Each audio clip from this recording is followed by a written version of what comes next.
Több mint egy hónapja tart az orosz-ukrán háború, és tényleg ezt mondhatjuk, hogy minden egyes emberre, minden egyes családtagra kihat az, ami történik, felnőttekre, gyerekekre, apákra, anyukákra egyaránt, és az, hogy vajon mi ilyenkor az apa feladata, vagy azok a családok mit tudnak tenni, akik apa nélkül maradnak ebben az időszakban. Erről fogunk beszélgetni Léder László pszichológussal. Köszönjük szépen, hogy eljött hozzánk. Köszönöm a meghívást. Nem könnyű ez a helyzet. Én 2 gyerekes apukaként rögtön hadd kezdjem azzal, hogy mi egy apának a dolga ebben a nehéz helyzetben. Ez egy nagyon-nagyon izgalmas kérdés. Ugye az apa szerepről való elképzelésünk az elmúlt, mondhatom, 15 évben radikálisan átalakult a pszichológián belül. Ugye volt egy olyan koncepció, hogy az apa szerep az egy társadalmi szerep, ugye az anya ösztönösen tudja, hogy mi a dolga, ezzel szegény anyákat is ugye azért megterhelték, hogy kell tudnia, hogy mi a dolga, ez sincs így, de az biztos, hogy az apa szerep az több, mint társadalmi szerep, tehát az apa szerepe is egy gondoskodó, biztonságot adó, a gyermekeivel törődő, szerető szülői szerep elsősorban. Tehát ezt azért mondom, mert sokszor azt gondoljuk, hogy az anyának kell szeretnie egy gyermeket, apa pedig valahogy menedzseli ugye a gyermek életét, meg praktikus tanácsokat ad.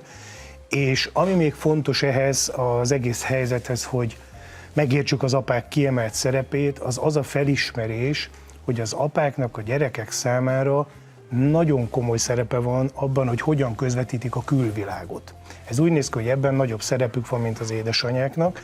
Természetesen nagyon sokfélék vagyunk, tehát biztos van olyan család, ahol az édesanya közvetíti jobban a valóságot, de általában az, hogy egy gyerek mit gondol arról, hogy mi történik körülöttük, milyen a világ, a társadalom, az az apa viselkedésétől függ. Hát meg egy bástya, én mindig ezt szoktam mondani, én tényleg gyerekkorom óta rajongom az apukámért, és mindig az első szó, ami eszembe jut, a biztonság és a védelem. Mi van azokkal az apukákkal, akiknek otthon kell helytállniuk, hogyan kommunikáljanak a háborúról a gyerekeknek, mit tudnak tenni, hogy ezt a biztonságot fent tudják tartani otthon? Hát ugye az a lehető legnehezebb, erre igazából nincs is nagy ráhatásunk, hogy mi történik Ukrajnában. Tehát ez ennél szomorúbb nincs, hát amikor menekül egy család, az önmagában szomorú, de annál szívszagatóbb, mikor egy szétszakadt család menekül. Ugye az rettenetes, tehát az, hogy hölgyek egyedül maradnak gyerekekkel. Tehát azok az édesapák, azt tudom csak mondani, legyen minél előbb vége, legyenek egészségesek, maradjanak életbe, térjenek haza, de az biztos, hogy az ukrán társadalomnak ez évtizedekig problémája lesz. Egyébként az orosz társadalomnak is. Tehát ugye azt tudjuk, hogy ezeket a traumákat bizony hazaviszi az ember, akkor is a hivatásos katona, tehát ez emberek vagyunk, és ez még ott lesz a családuk életében, de amit én a hazai magyar apáknak fontos, hogy elmondjak, hogy az, hogy a családjuk, a gyerekeik mit gondolnak erről az egész szörnyű dologról, az nagyban függ az ő viselkedésüktől. Tehát ugye ez most kicsit vicces hangzik, de én is azon kaptam magam, néztem a híradót, és ez is például ugye sokkal többet nézzük a híradót. Naponta én tudok ilyen családról, az édesanyja már panaszkodott, hogy apa eltűnt a hírek közönében, mert megszólítja az apákat is ez a téma, nagyon erősen, aggódnak ők is a családjukért, és egyfolytában követik. De a család már azt látja, hogy valami megváltozott. Apa már nem elérhető, apa már idegesebb. Már esetleg nincs ott az esti altatás. És itt már azt gondolom, hogy az apáknak nagyon tudatosnak kell lenni, mert pont ezzel viszik be a háborút a családjukba. És ugye a híradót, hogy nézem, én is kommentálom. És hát észreveszem, hogy a 11 éves nagylányom azért feszülten figyel, hogy én mit mondok. Tehát tudatosabbnak kell lennünk, mert például a kislányom iskolájában is téma, az osztályban erről beszélnek a gyerekek. Az iskola például nem nagyon mer ezzel a témával foglalkozni, tehát picit tabu, ugye nem is akarnak politikailag se sehogy, vagy egyáltalán nincsenek felkészítve, erre van elég dolguk.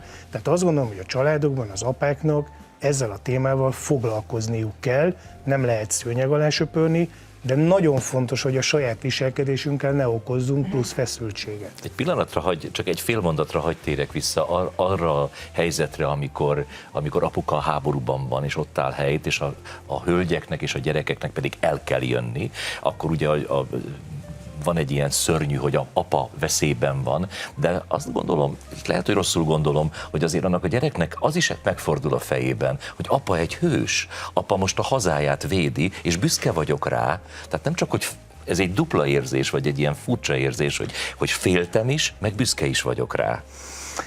Hú, hát ez egy nagyon-nagyon bonyolult kérdés. Akkor ne menjünk bele. Azért gondolom, mert ugye a pici gyermekek sokszor pont az apa elvesztésétől való félelmet így dolgozzák fel. Igen.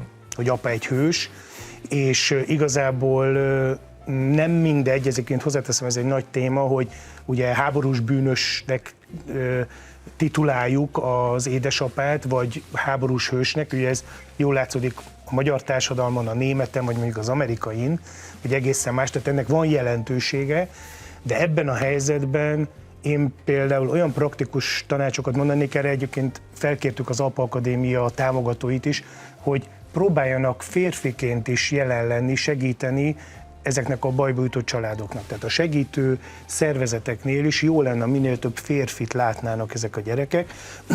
Félre ne értse senki, nem az anyák szerepét szeretném relativizálni, nekik is jó, ha a gyerekek nem azt veszik észre, hogy volt egy családunk, és most ugye nincs férfi, nincs apa, hanem hölgyek vannak, hölgysegítők, anya, nagymama, nincsenek férfiak, ennek még rosszabb hatása lehet. Tehát fontos lenne, hogy ott legyenek ezekkel a családokkal foglalkozók között is férfiak, akár apák, akik nem kell semmi különöset tegyenek, csak jelen legyenek. Gyerekek látják, hogy ők is ott vannak, és ők is segítenek. Akkor csak egy pillanatra térünk vissza a mi feladatunkra, itteni mondjuk magyar apukákra, hogyan reagáljunk, hogyan viselkedjünk a gyerekek szempontjából, mennyire essünk kétségbe, vagy mutassunk nyugalmat, mi a leghelyesebb cselekedet? Hát ugye ahány ház, annyi szokás, és nagyon fontos, hogy kik a gyerekeink, mekkorák azok a gyerekek, kisfiúk, kislányok, tehát egy szülő ezt kell, hogy érzékelje. De ugye két nagy hibát követhetünk el, az egyik az, hogy szőnyeg alá söpörjük. Szerintem ennél nincs rosszabb ennél egyébként nincs rosszabb. Titkoknál, titkolózásnál, Ez pontosan így van. söprésnél. Vagy ez nem a te dolgod, ugye, tehát mondok egy példát, a gyerekek ilyenkor 1000 radarral figyelik, hogy mi történik. Tudok ilyet, hogy szülők elmentek nagy bevásárlást rendezni, kicsit pánikszerűen rögtön az első napokban, és a gyerekek pedig rögtön levették, hogy hát itt valami történik, és pontosan ezt a választ kapták, egy nagymama mesélte nekem, hogy a kislányot kérdezgette, hogy de miért vettetek ennyi mindent, és mondta, ez nem a te dolgod, menjél ki innen. Tehát ez nem jó. A másik az, hogy ráöntjük a gyerekeinkre. Tehát a kicsi gyerek az nem egy felnőtt, nem egy pici felnőtt. Tehát igenis meg kell szűrnünk, nagyon oda kell figyelnünk. Tehát én is belecsúsztam olyan szörnyű helyzetbe, hogy nézzük a televíziót, és olyan képeket mutatnak, ahol halott emberek vannak az utcákon. Igaz, hogy kitakarják, de a kislányom elkapta a fejét. És akkor kaptam észbe, hogy hát itt józannak kell lenni, mert most ilyen képek jöhetnek hirtelen a televízióba, ez nem jó. Tehát ez fontos, hogy az apa egyrészt ne bagatelizálja, a másik pedig ne öntse rá a kisgyerekére, beszélgessen. Nagyon vékony a mesdje. Nagyon vékony a mesdje, de amire felhívnám a figyelmet azért, hogy az édesapák egy pár ilyet is tudok, ugye, hogy bevásároltak hirtelen mindenféle fegyvert, ami legálisan kapható, és elképesztő szorongást keltettek a családjukba, tehát ugye úgy szoktuk ezt mondani, hogy láthatatlan program, vagy rejtett tanterv, ez a legfontosabb. Ugye a gyerekeink ezt érzékelik, hogy valami megváltozott, valami érthetetlen, tehát fontos, hogy odafigyeljünk, egy picit tudatosak legyünk, és az apák szerepe ebben a helyzetben kiemelkedően fontos. Nagyon szépen köszönjük, hogy eljött hozzánk, és erről beszélgethettünk. Tényleg igazán fontos és nagyon komoly téma volt.